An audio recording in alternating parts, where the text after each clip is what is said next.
भारत और जर्मनी ने द्विपक्षीय संबंधों को बढ़ावा देने के लिए विभिन्न क्षेत्रों में कई समझौते किए। प्रधानमंत्री नरेंद्र मोदी ने यूक्रेन और पश्चिम एशिया संघर्ष के समाधान का आग्रह किया। कहा, भारत वैश्विक शांति के लिए प्रतिबद्ध।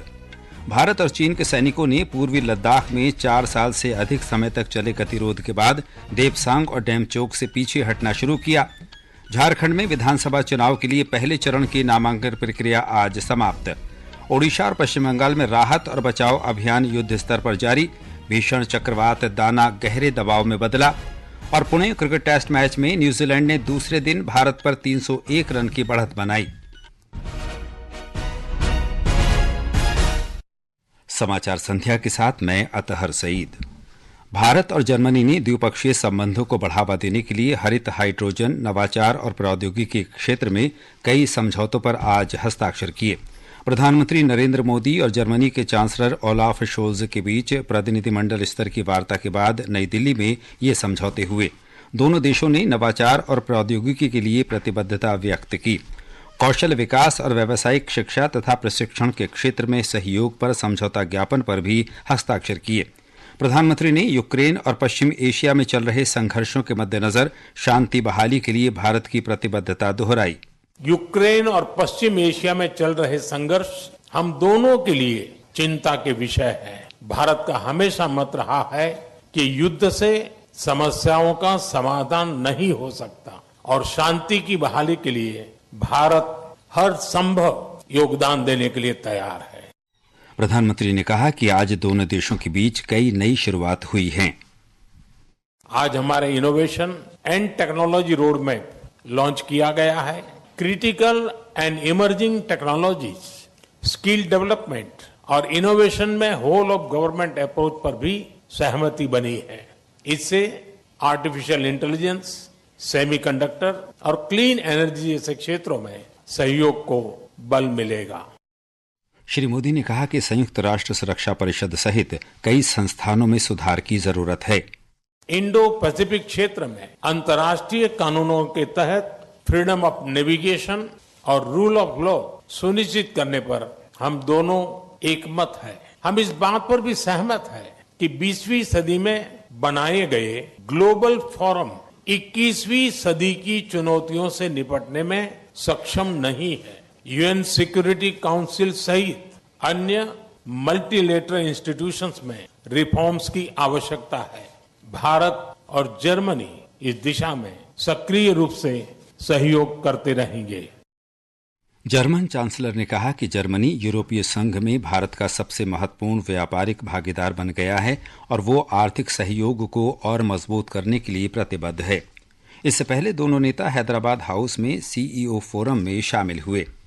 जर्मन चांसलर की भारत यात्रा पर विदेश सचिव विक्रम मिस्त्री ने कहा कि इस यात्रा का मुख्य बिंदु अंतर सरकारी परामर्श था, जिसकी दोनों नेताओं ने सह अध्यक्षता की। श्री मिस्त्री ने कहा कि इस दौरान विदेश नीति, सुरक्षा, अर्थव्यवस्था और वाणिज्य, हरित सतत विकास सहयोग तथा उभरती प्रौद्योगिकियों के साथ साथ गतिशीलता और प्रवासन सहित कई मुद्दों पर द्विपक्षीय संबंधों की समीक्षा की गई। विदेश मंत्री डॉक्टर एस जयशंकर ने आज नई दिल्ली में जर्मनी की विदेश मंत्री एनालेना बेयरबॉक के साथ बातचीत की। डॉक्टर जयशंकर ने कहा कि उन्होंने कई क्षेत्रीय और वैश्विक मुद्दों पर व्यापक चर्चा की। उन्होंने कहा कि भारत जर्मनी रणनीतिक साझेदारी 25वें वर्ष में प्रवेश करने के साथ लगातार प्रगाढ़ होती जा रही है।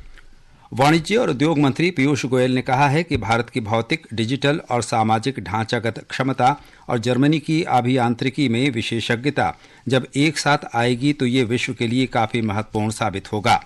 नई दिल्ली में जर्मन बिजनेस के 18वें एशिया प्रशांत सम्मेलन में उन्होंने कहा कि भारत की जड़ें मजबूत, व्यापक आर्थिक बुनियादी सिद्धांतों में निहित हैं। उन्होंने कहा कि भारत और जर्मनी के बीच अच्छे संबंध कृत्रिम बुद्धिमत्ता, आर्टिफिशियल इंटेलिजेंस अपनाने को लेकर सेमीकंडक्टर तक के विकास को बढ़ावा दे सकता है। ये समाचार हमारी वेबसाइट www.newsonair.gov.in और हमारे न्यूज ऑन एआईआर ऐप पर भी उपलब्ध हैं। समाचार संध्या में आपका फिर स्वागत है। पूर्वी लद्दाख में वास्तविक नियंत्रण रेखा LAC पर 4.5 साल के सैन्य गतिरोध के बाद भारत और चीन के सैनिकों के देवसांग और डेमचोक क्षेत्रों में पीछे हटने की प्रक्रिया शुरू हो गई है। सेना के सूत्रों के अनुसार इस महीने के अंत तक सीमा पर गश्त फिर से शुरू की जाएगी, जो क्षेत्र में सामान्य स्थिति बहाल करने की दिशा में एक महत्वपूर्ण कदम होगा। भारत और चीन के बीच हाल ही में पूर्वी लद्दाख में LAC पर सैनिकों की गश्त के संबंध में सहमति बनी थी। विदेश सचिव विक्रम मिस्री ने कहा कि इस समझौते से सैनिकों के पीछे हटने और अप्रैल 2020 में उत्पन्न हुए तनाव का समाधान हो सकता है। उत्तरी सेना commander lieutenant general MV Suchendra Kumar ने कहा है कि जम्मू कश्मीर में शांति, समृद्धि और सुरक्षा की बेहतर स्थिति सेना और अन्य एजेंसियों के ठोस और समन्वित प्रयासों का नतीजा है। कश्मीर में हाल में आतंकी हमलों में वृद्धि पर उन्होंने कहा कि कल श्रीनगर में एकीकृत मुख्यालय में हुई बैठक में आतंकी हमलों से निपटने की रणनीति तैयार की गई। श्री कुमार ने कहा कि सुरक्षा बलों ने पिछले 5 वर्षों में जम्मू कश्मीर में 720 आतंकवादियों को ढेर किया है। राष्ट्रपति द्रौपदी मुर्मू ने दूरदराज क्षेत्रों में रहने वाले लोगों के लिए नवीनतम चिकित्सा तकनीकों का उपयोग करने पर बल दिया है। राष्ट्रपति ने आज छत्तीसगढ़ के रायपुर में एम्स के दीक्षांत समारोह में छात्रों से वंचित वर्गों की सेवा को प्राथमिकता देने का आह्वान किया। राष्ट्रपति रायपुर में राष्ट्रीय प्रौद्योगिकी संस्थान के दीक्षांत समारोह में भी शामिल हुए। उपराष्ट्रपति जगदीप धनखड़ ने कहा कि देश के विकास में शिक्षा की महत्वपूर्ण भूमिका है। उन्होंने देश में आध्यात्मिक संगठनों और शिक्षा क्षेत्र के बीच सहयोग पर संतोष व्यक्त किया। कर्नाटक के मांड्या में आदि चुंचनगिरी विश्वविद्यालय में छात्रों से बातचीत में उन्होंने कहा कि शिक्षण संस्थान भारतीय संस्कृति के सार को दर्शाते हैं।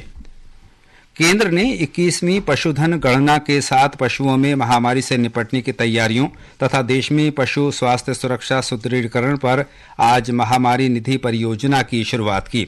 मत्स्य पालन, पशुपालन और डेयरी मंत्री राजीव रंजन सिंह ने कहा कि G20 महामारी कोष परियोजना से प्राप्त धनराशि पशु चिकित्सालयों के विकास और सुधार में सहायता करेगी। $25 मिलियन का पैंडेमिक फंड G20 के माध्यम से मिला है। हम FMD मुक्त करने के लिए, ब्रुसेलोसिस मुक्त करने के लिए वैक्सीनेशन जो चला रहे हैं। हमारा लक्ष्य है कि 2025 तक हम इस दोनों रोग पर नियंत्रण कर लें और 2030 तक देश को रोग मुक्त पशुधन का बनाए। सूचना और प्रसारण राज्य मंत्री डॉक्टर एल मुरुगन ने उत्पादकता बढ़ाने और शासन को बेहतर बनाने के लिए आर्टिफिशियल इंटेलिजेंस टूल्स के इस्तेमाल पर बल दिया है। नई दिल्ली में एक कार्यक्रम में उन्होंने कहा कि प्रशासनिक सेवा के अधिकारी आर्टिफिशियल इंटेलिजेंस AI और डेटा की मदद से निर्णय लेकर अपने विभागों में बेहतर काम और नवाचार सुनिश्चित कर सकते हैं। झारखंड में विधानसभा चुनाव के पहले चरण के लिए नामांकन दाखिल करने का काम आज समाप्त हो गया। इस चरण में 13 नवंबर को 43 निर्वाचन क्षेत्रों में मतदान होगा। नामांकन पत्रों की जांच 28 अक्टूबर को और 30 अक्टूबर तक नाम वापस लिए जा सकेंगे। महाराष्ट्र में विधानसभा चुनाव के लिए नामांकन का काम आज चौथा दिन था। सभी पार्टियों के उम्मीदवारों ने आज अपना नामांकन दाखिल किया। नामांकन की आखिरी तारीख 29 अक्टूबर है। महाराष्ट्र नवनिर्माण सेना ने आज अपने उम्मीदवारों की चौथी सूची जारी की। ब्यौरा हमारे संवाददाता से। महाराष्ट्र विधानसभा चुनाव के लिए उप मुख्यमंत्री देवेंद्र फडणवीस समेत कई प्रमुख उम्मीदवारों ने आज अपना नामांकन दाखिल किया। श्री फडणवीस ने केंद्रीय मंत्री नितिन गडकरी से मुलाकात की और एक बड़ी रैली के बाद नागपुर दक्षिण पश्चिम से नामांकन दाखिल किया। इसके अलावा शिवसेना नेता उदय सामंत ने रत्नागिरी से, भाजपा नेता आशीष शेलार ने बांद्रा पश्चिम से, शिवसेना नेता प्रताप सरनाईक ने ओवळा माजिवडा से और विधानसभा अध्यक्ष राहुल नार्वेकर ने कोलाबा विधानसभा क्षेत्र से अपना नामांकन दाखिल किया। ऐसा बताया जा रहा है कि सत्तारूढ़ महायुति और विपक्ष महाविकास आघाड़ी दोनों में सीट बंटवारे की व्यवस्था को लेकर चर्चा अंतिम चरण में है। अंकिता आप्टे, आकाशवाणी समाचार, मुंबई। विभिन्न राज्यों की 47 विधानसभा और केरल की वायनाड संसदीय सीट पर उपचुनाव के लिए भी नामांकन प्रक्रिया आज समाप्त हो गई। विधानसभा चुनाव के साथ साथ 48 विधानसभा और 2 संसदीय क्षेत्रों के लिए उपचुनाव होंगे। उत्तर प्रदेश में 9, राजस्थान में 7, पश्चिम बंगाल में 6, असम में 5, बिहार और पंजाब में 4-4, कर्नाटक में 3, केरल और मध्य प्रदेश तथा सिक्किम में 2-2 सीटों पर उपचुनाव होंगे। छत्तीसगढ़, गुजरात, मेघालय और उत्तराखंड में भी 1-1 सीट के लिए उपचुनाव होंगे। केरल में वायनाड और महाराष्ट्र में नांदेड़ संसदीय क्षेत्र के लिए भी उपचुनाव होंगे। नांदेड़ लोकसभा सीट और केदारनाथ विधानसभा सीट के लिए मतदान 20 नवंबर को होगा, जबकि शेष सीटों के लिए नामांकन 13 नवंबर को होंगे। ये समाचार आकाशवाणी से प्रसारित किए जा रहे हैं। समाचार संध्या में आपका फिर स्वागत है। ओडिशा में चक्रवात दाना से प्रभावित केंद्रपाड़ा, भद्रक, बालासोर और जगत सिंहपुर के तटीय जिलों में स्थिति सामान्य करने के लिए युद्ध स्तर पर राहत और मरम्मत कार्य चलाए जा रहे हैं। हमारे संवाददाता ने बताया है कि राष्ट्रीय आपदा मोचन बल, ओडिशा आपदा त्वरित कार्रवाई बल सहित कई विभाग सड़क संपर्क और बिजली आपूर्ति बहाल करने के लिए 24 घंटे काम कर रहे हैं। उड़ीसा के भद्रक, बालेश्वर, मयूरभंज, जाजपुर, केंद्रापड़ा और जगतसिंहपुर जिलों में भीषण चक्रवाती तूफान दाना के कारण बिजली के बुनियादी ढांचे को भारी नुकसान पहुंचा है। बिजली वितरण कंपनियों ने भीषण चक्रवात के तुरंत बाद जनशक्ति और संसाधन जुटाए हैं। करीब 10 लाख उपभोक्ताओं को लिए बिजली बहाली के प्रयास जारी है, जिनमें से 90% बिजली आज रात तक बहाल हो जाने की उम्मीद है। राज्य सरकार ने जिला कलेक्टरों से निचले इलाकों के गाँव में स्थित जल निकायों की सफाई के लिए तुरंत कदम उठाने को कहा है। बालेश्वर, भद्रक, मयूरभंज, केंद्रापड़ा, केओंझर, ढेंकानाल, कटक और जाजपुर जिले के कुछ हिस्सों में अभी भी बारिश हो रही है। प्रकाश दास, आकाशवाणी समाचार, भुवनेश्वर। इस बीच मौसम विभाग ने पश्चिम बंगाल में पूर्वी तथा पश्चिमी मिदनापुर, झाड़ग्राम और दक्षिण 24 परगना जिले में मूसलाधार बारिश की संभावना जताई है। विभाग ने रेड अलर्ट भी जारी किया है। विभाग ने केरल में तेज बारिश की संभावना व्यक्त करते हुए 8 जिलों में ऑरेंज अलर्ट जारी किया है। लक्षद्वीप में येलो अलर्ट जारी किया गया है। इस बीच मछुआरों को समुद्र में न जाने की सलाह दी गई है। सेना के प्रमुख अंतर्राष्ट्रीय सेमिनार चाणक्य रक्षा संवाद का दूसरा संस्करण आज दिल्ली में संपन्न हो गया। 2 दिन के इस कार्यक्रम में भारत की रणनीतिक दिशाओं और विकास संबंधी प्राथमिकताओं की समीक्षा करने के लिए भारत और विदेशों से नीति निर्माता, रणनीतिक विचारक, शिक्षाविद, रक्षाकर्मी, वैज्ञानिक और विषय विशेषज्ञ एक साथ आए। भारत, अमेरिका, रूस, इजराइल और श्रीलंका के प्रमुख वक्ताओं ने इस बात को रेखांकित किया कि सुरक्षा विकसित भारत एट 2047 की ओर भारत के विकास पथ को कैसे प्रभावित करती है। मुख्य न्यायाधीश डॉक्टर DY चंद्रचूड़ ने आकाशवाणी समाचार के साथ एक विशेष साक्षात्कार में आकाशवाणी में कार्यक्रम प्रस्तुतकर्ता के रूप में अपने अनुभव साझा किए। But going to my own personal association with All India Radio, my mother was a classical musician who had trained under Gana Saraswati Kishori Amunkarji. So I have visited these studios in Mumbai with my mother as a young 3rd standard, 4th standard child for her recordings. When I came to Delhi in 1972 and joined college later on in 1975, I was told that, I could audition for Akashvani. And I started doing programs both in Hindi as well as in English. सर्वोच्च न्यायालय की 75वीं वर्षगांठ के उपलक्ष्य में श्री चंद्रचूड़ के साथ ये पूरा साक्षात्कार आकाशवाणी के FM गोल्ड और अतिरिक्त मीटरों पर आज रात 9:30 बजे प्रसारित होगा। पुणे में भारत के साथ दूसरे क्रिकेट टेस्ट मैच में न्यूजीलैंड ने दूसरी पारी में दूसरे दिन 5 विकेट पर 198 रन बनाए। न्यूजीलैंड की कुल बढ़त 301 रन की हो गई है। इससे पहले भारतीय टीम पहली पारी में सिर्फ 156 रन पर सिमट गई।